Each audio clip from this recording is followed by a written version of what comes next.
How you doing, everybody? It's your boy Wardy, and as you can see, we're back at it talking about the Amazons. And folks, it is time. It is winter meetings time, which means we will be covering everything regarding the New York Metropolitans throughout the next couple days to an absolute T, throughout consistent live shows every single evening, breaking news live shows, no matter the type of news that happens regarding the team in Queens, and so much more. So if you haven't already, make sure you smash that like and subscribe button so you too stay up to date on all the latest here in Mets land. And speaking of staying up to date, we do have a key report that came out earlier today, which says the following, initially from Bob Nightingale, of course, everyone's favorite reporter, right, from USA Today, stating the following: how the Mets have strong interest in KBO star set at the bigs for the upcoming season, and Jung-Hoo Lee. So guys and gals, you know the drill by now. Drop your initial thoughts, reactions, comments, and concerns down below if you're in favor or against the Mets' potential pursuit here of Jung-Hoo Lee. And there's a lot to break down about this phenomenal young talented player coming over from the KBO. There's pros here. There also are some cons. So let's get into it all and see if this is actually a nice fit or not for the New York Metropolitans. Well, for those that don't know Jung-Hoo Lee, he's a 25-year-old outfielder coming from the KBO, in which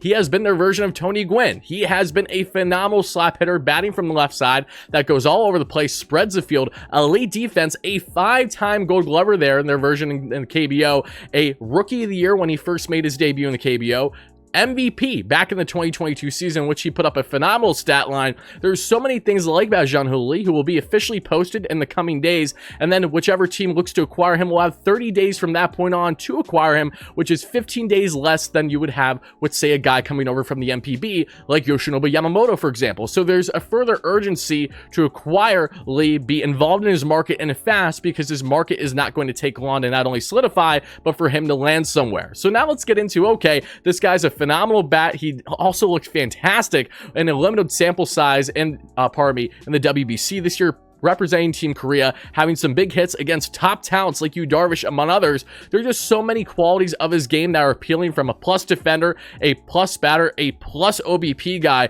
Was there not to like? Well, one of the few things that you can make an argument that there is not to like is the lack of power. Again, you see the stat line down below. The 2023 campaign was a very strong one. Yes, not a lot of home runs, but again, look at the stat line when you're looking at the average, the OBP, the OBS, they're great. The only reason why he didn't play more than 86 games is because he unfortunately dealt with an ankle injury that sidelined him for the remainder of the season. Had surgery back in July, but he's a full go, ready and set to make his MLB debut for whoever has the privilege of landing him starting there in spring training. But in 2022, that was his true breakout MVP season, where he was just on another planet, and again has consistently been that case on the contact and OBP standpoint throughout his entire career in the KBO. But at 23 home runs, 113 RBIs, a 349 average, a 421 OBP, a 575 OPS for just under 1,000 OPS, and 575 slug, for just under 1,000 OPS. The guy has been absolutely phenomenal, and he's projected to get right around a 5-year, $50 million deal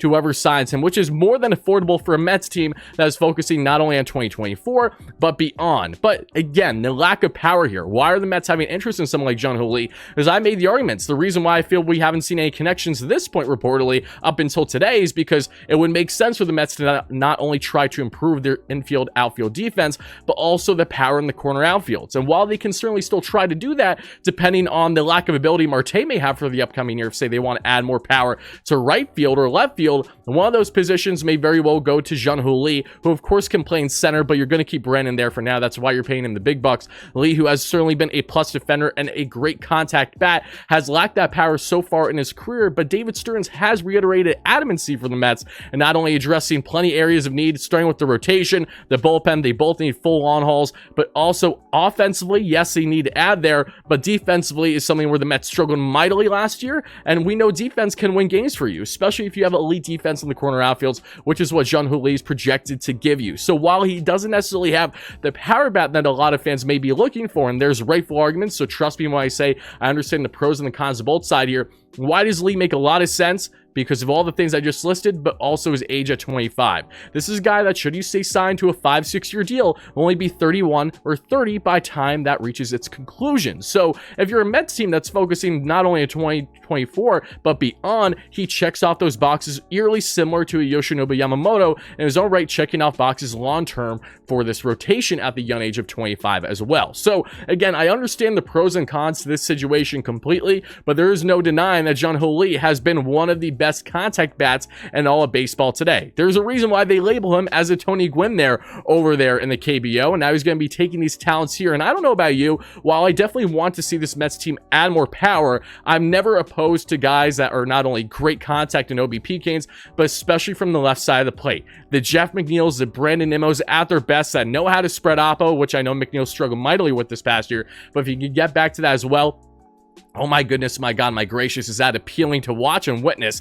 And those type of hits can certainly lead to success, but you do want that power element as well, so we could fully expect the Mets to address that in the DH position, whether that's staying internally with a Mark Vientos type option or going external for a Jorge Soler, for a Justin Turner. More shorter term options that you might not love, but again, do make sense to the Mets to a degree, depending on exactly the type of roster they're trying to roll out for the 2024 season and beyond. So again, understanding both levels here, if you're in favor or against him, but Jung-Hoo Lee, there is no denying that his talents will hopefully transition smoothly to the MLB level, and his numbers were eerily similar to Ha-Seong Kim's entering then into Ha-Seong Kim's tenure with the Padres. Kim has really looked strong against lefty batters in particular, has been an elite defender there in the infield in which he can play multiple positions for the Padres. So there are some similarities in the game, but the speed, yes, Jung-Hoo Lee has that. The contact, the ability to spread for oppo has that. Does have the power, but will he be able to do it at the MLB level? It feels like Jung-Hoo Lee may probably project more as a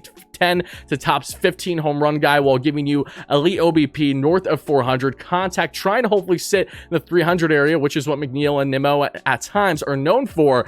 But this is someone that, again, checks off a lot of boxes for David Stearns and what he is specifically looking for this offseason, and whether that ends up being the proper fit for the club going forward or not, we have yet to be seen. But one thing that we have yet to see, rather. But one thing is certain, Jung-Hoo Lee, a key name to keep an eye on now, as the Mets have heavy interest in the KBO star, who's excited to take his talents to the bigs for this upcoming season. Mets fans, whoever you're a fan of, let me know your initial thoughts again down below. How do you feel about this pursuit of Jung-Hoo Lee? Do you like the idea? Do you not like the idea? What reservations do you have, and what excitement level do you have the Mets potentially landing someone like him and bringing him over to Queens? Whatever they are, please let me know in the comments down below. As always, thank you so much for watching, and stay tuned for consistent coverage all week long. It's a big one with the winter meetings, folks, so buckle up. It's going to be a wild ride, but we're going to cover it here together here at WardyNYM. Thank you again so much, and as always, let's go Mets, baby. Peace out.